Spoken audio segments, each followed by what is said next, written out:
First time niya po ba magkaroon ng target na ganito ma'am? Ano, siguro, hindi ko lang po ano. Kasi ang nag-request sa akin niya si Sony.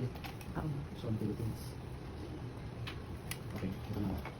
kami po kasi gumagawa ng mga products ng Sony. Rocks? Ah, okay. So tama nga, pinapackage na ni Sony. Ay, ni ano, ni... Tama, ni Sony. So yun ma'am, contractor kayo ni Sony.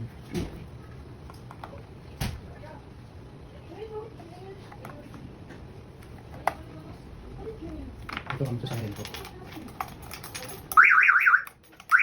Mag-i-stop yan ma'am kasi. Natin, dito po yung pinaka-device natin. Dito ma'am kasi susuksukan nyo ng wire papunta din sa camera na. So kapag ginawa natin yan ma'am, hindi yan sorry. Okay, sir.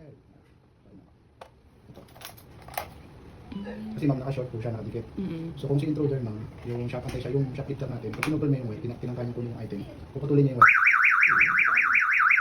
Yun yung function niya ma'am. Okay. Yun ma'am, sapat po ah. Tapos yun natin. Hindi siya nag-alarm. Opo. Pag pinutol ma'am, nag-alarm. Mm. Kahit ibalik ko siya ma'am, hindi siya mag-stop. Ang stop niya talaga ma'am, itong pinaka-switch niya. Ah, okay. So dapat ito ma'am, nakatago kay laser ko.